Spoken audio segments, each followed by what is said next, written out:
जिस लड़के को सब वीक समझ रहे थे, अब वही उनके लिए प्रॉब्लम बनने लगा।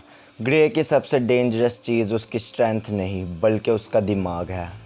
तो हेलो गाइस, मैं हूं ओताकू जेरी और आज के वीडियो में मैं आपके लिए एक्सप्लेन करूंगा वीक हीरो का चैप्टर 2। तो चलिए फिर आज की वीडियो शुरू करते हैं। तो जैसा कि हमने लास्ट पार्ट में देखा था कि चोई नाम का एक लड़का हमारे मेन कैरेक्टर ग्रे को बुली करने की कोशिश करता है, लेकिन हमारा मेन कैरेक्टर उसको पीट पीट कर उसकी माँ बहन एक कर देता है। मगर ये करने की वजह से कई और लोगों की नज़र ग्रे पर पड़ जाती है और वो सोचते हैं कि हम लोग ग्रे को पीट देते हैं।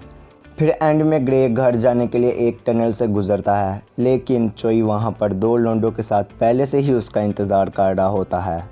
अब आगे हम देखते हैं कि ग्रे को रियलाइज़ तो हो जाता कि वो इस वक्त आउट नंबर्ड है, लेकिन वो घबराता नहीं बल्कि वो इस वक्त अपने दिमाग का इस्तेमाल करता है।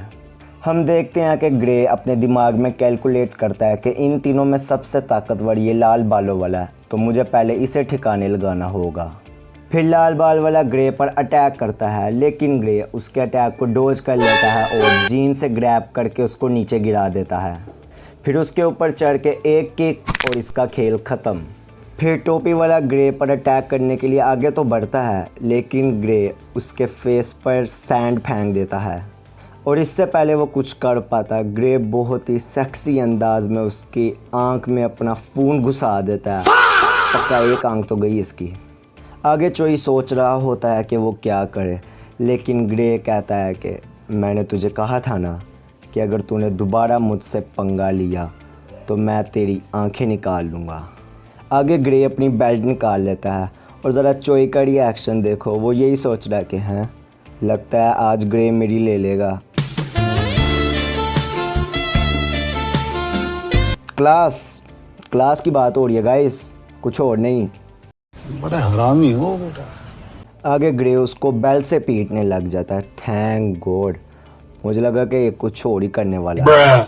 आगे ग्रे इन तीनों को पीटने के बाद घर चले जाता है, लेकिन हम देखते हैं कि गैरेड छुपकर ये सब कुछ देख रहा है और वो यही सोचता है कि मुझे पता था कि चोई कोई ना कोई सीन तो क्रिएट करेगा, इसलिए मैंने उसका पीछा किया था। लेकिन ग्रे, अब तुझसे लड़ने में मज़ा आएगा। आगे नैरेटर बताता है कि द र्यूमर्स स्प्रेड इंस्टेंटली। कुछ लोग जेलस थे और कुछ इस स्टोरी को फेक मान रहे थे, लेकिन कुछ लोग सोच रहे थे कि वो ग्रे को हरा सकते हैं। आगे हम क्लासरूम का सीन देखते हैं, जहाँ पर ग्रे को और लोंडा क्लासरूम में एंटर करता है और वो सीधा जाकर ग्रे को कहता है, तू वही है ना जिसने कल टनल में चोई और उसके साथ दो और लोंडों को पीटा। आगे वो कहता है कि मुझे चोई से कोई फ़र्क नहीं पड़ता, लेकिन जो दूसरा लोंडा जिसको तूने पीटा था वो मेरा कज़न है, इसलिए अगर तू मुझसे माफ़ी मांगे तो मैं चुपचाप यहाँ से चले जाऊँगा। वैसे तू जानता है ना कि मैं कौन हूँ। आगे यूजीन कहता है कि हाँ, तू फिलिप किम है, द वन हु कॉन्कर्ड इम्डो मिडल स्कूल। जिस पे ग्रे कहता है कि नहीं, मैं नहीं माफ़ी मांगूंगा, and I have no fucking idea who you are bitch. जिस पर फिलिप को तो बहुत गुस्सा आता है और वो इससे पहले कि अटैक करता, उसे पीछे से किसी के हंसने की आवाज़ आती है। हम देखते हैं कि पीछे बेन पार खड़ा हंस रहा है। कि बेन पार कहता है कि अबे कुत्ते, मैंने तुझे कहा था ना कि इम्डो मिडिल स्कूल सबसे वीकेस्ट स्कूल है, किसी को फ़र्क नहीं पड़ता कि तू कौन है। आगे बेन कहता है कि मैंने तुझे कहा था ना कि अगर तूने इधर आके कोई सीन क्रिएट किया तो मैं तुझे जान से मार डालूँगा। और हाँ, तुझे क्या लगता है ये मास्क पहन के तू खुद को टफ दिखा रहा है, अबे चल।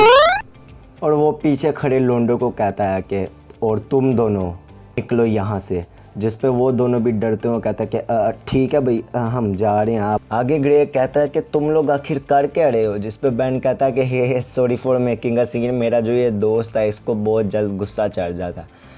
और आगे ग्रे कुछ और पूछ पाता है, बेन फिलिप को लेके यहाँ से निकल जाता है और जाते हुए कहता है कि हे बच्चों, इस साल अच्छे से पढ़ाई करना और एग्ज़ाम में टॉप मारना। बेन, तूने खुद कभी पढ़ाई की है? और ज़रा तुम लोग एक दफ़ा फिलिप की तरफ देखो, वो बेचारा अपने मन में यही कह रहा है कि मुझे घर जाना है, मुझे घर जाना, तो मैं मम्मा को बताऊँगा। तुमसे ना हो पाएगा। ये सीन देखकर यूजीन काफ़ी इम्प्रेस होता है ग्रे से कि वो मशहूर बेन पार्क वो माफ़ी मांग रहा है, वो भी ग्रे से। मैं मानता हूँ कि ग्रे के पास स्किल्स तो हैं और इसके साथ साथ वो बहादुर भी है, लेकिन ये इतना लकी कैसे हो सकता है। आगे यूजीन कहता है कि I have a feeling that this is going to be a peaceful year. बिल्कुल बिल्कुल पीसफुल ईयर होगा, लेकिन तेरे सपनों में। आगे हम फिलिप को देखते हैं जो कि अकेले बैठा कहता है कि उस कुत्ते के पिल्ले बैन की वजह से मेरा सबके सामने इतना मजाक बना, लेकिन मैं क्या ही कर सकता था, क्योंकि मैं जानता हूँ कि अगर मैं उससे लड़ूंगा तो मैं पिटूंगा, लेकिन मैं बैन तुझे ऐसे भी जाने नहीं दे सकता। बेटे तेरा तो गेम बजाना पड़ेगा। आगे हम देखते हैं कि फिलिप किसी का नंबर ढूंढ रहा होता है और तभी हम देखते हैं कि उसे एक नंबर मिलता है जिसका नाम है डोनाल्ड ना, लेकिन वो ये देखकर कहता है कि नहीं, ये बंदा कुछ ज़्यादा ही ख़तरनाक है, इसको रहने देते हैं, किसी और को ढूंढते हैं। तभी फिलिप को एक बंदे का नंबर मिलता है जिसका नाम है जिमी बी और वो कहता है कि हाँ, इसका भी बैन के साथ पंगा है, ये एकदम परफेक्ट रहेगा। आगे जिमी पर आए तो वो यही कह रहा होता है कि अगर तू 2 घंटे तक ऐसे ही रहेगा तो मैं तुझे नहीं मारूंगा। कुत्ते तू क्या हुआ, तू थक गया। आगे जिमी अपना फ़ोन चेक करता है और कहता है कि अब इस कुत्ते को क्या मुझसे काम पड़ गया। हेलो फिलिप, हाँ क्या मसला है तुझे। जिस पे फिलिप कहता है कि आपको याद है ना कि मैं यूजिंग हाई में गया हूँ और बैन पार्क भी उधर ही है। जिस पे वो कहता है कि हाँ, तो जिस पे फिलिप कहता है कि apparently Ben is scheming to crash you. जिस पे तो इसे बहुत गुस्सा चढ़ता है और वो गुस्से से कहता है कि what kind of fucking nonsense is that you बिच। और हमें आगे इसका नाम भी बताया जाता है जिसका नाम है जिमी बे और ये गिल्शिन मिडिल स्कूल से ग्रेजुएटेड है और अभी यूनसन हाई स्कूल में पढ़ रहा है। तो गाइस आज की वीडियो इतनी ही थी। अगर आपने इस सीरीज़ का पहला पार्ट नहीं देखा तो वो ज़रूर देख लें, वरना आपको ये स्टोरी समझ नहीं आएगी। तो चलिए मिलते हैं अगले पार्ट में, तब तक के लिए सायोनारा।